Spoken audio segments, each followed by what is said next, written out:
We're going to make this look like new.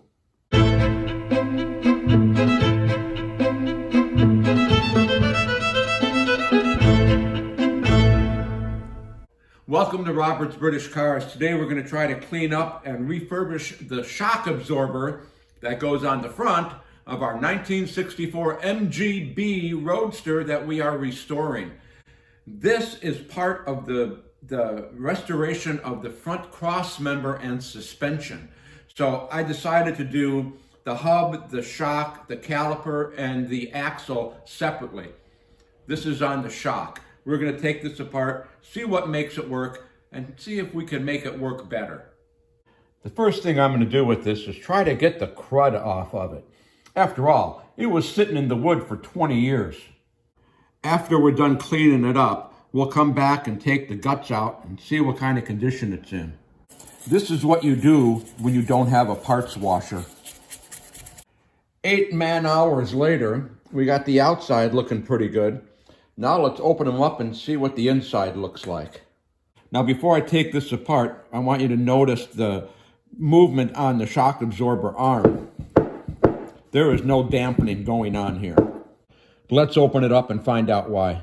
Now this shock should be full of fluid. I did not take the fluid out. So let's see what the level is when we open this up.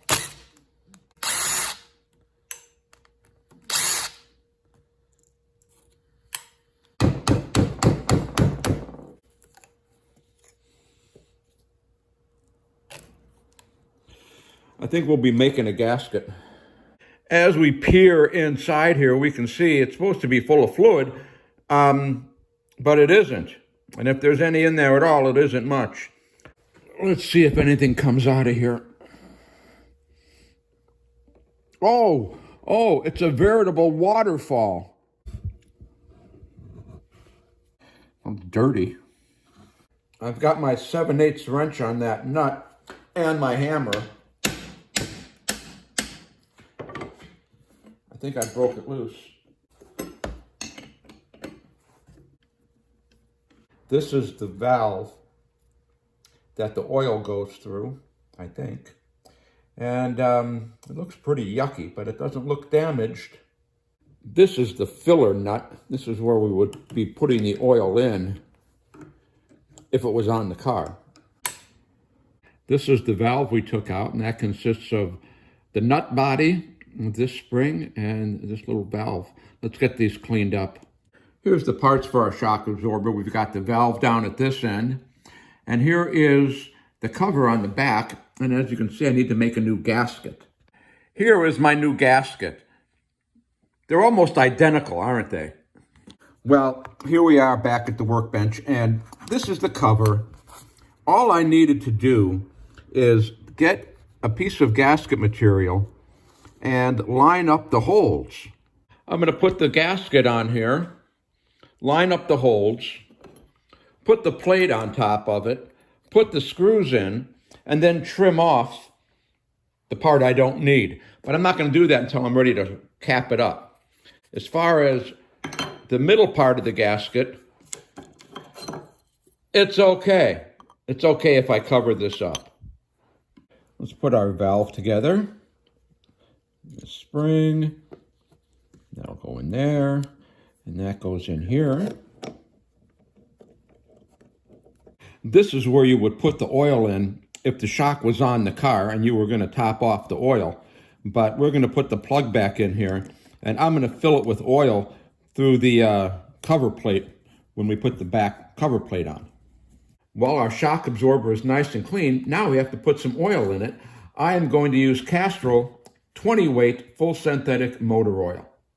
Now before we put the oil in the shock, I just want to note that I have the shock in the vise and I can move the shock absorber lever its full range of motion. When I put oil in here, I want to move it back and forth and work all the air out of the pistons.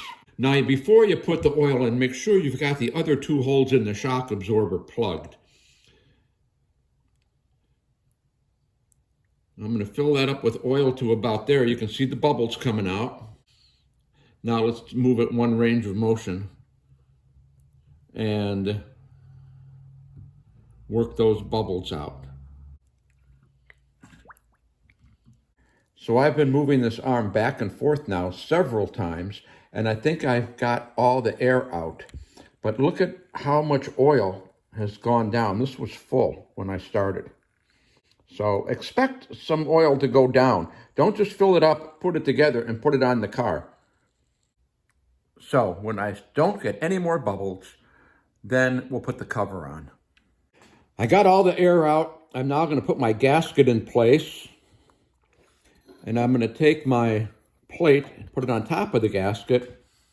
And I'm going to get all the little screws and put the screws in.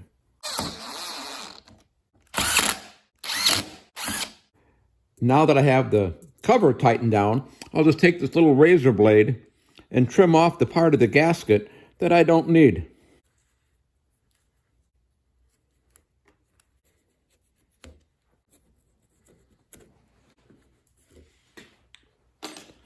Ta-da! Now I'm going to attach the other arm on the shock absorber. It's right here. Now, how do you get that to slide on there? I took the screwdriver and I pounded it in the slot. Then I can take the lever right here. Guess what? It just goes right on like that. Woohoo! That was easy. Here's our 2 bolts. We take the long bolt, we'll put it in over here, like that. And we're not going to tighten this up because these have to get spread apart when we put it on the car. This shock absorber is reworked and ready to go. Now, we'll just do the other one. The other shock is done. Came out looking pretty good. As a matter of fact, they both look a lot better than they looked when we started. So with the shock absorbers done, we're ready to finish the front cross member on our 1964 MGB. When that cross member is finished, that's going to be it for all the components except the shell of the car. We're going to start working on that, start taking off the fenders and de-rusting the shell, getting it ready for paint. If you want to follow along on Robert's British Cars and see how we progress with the restoration of this 1964 MGB, feel free to subscribe. Until then, we'll see you next lap.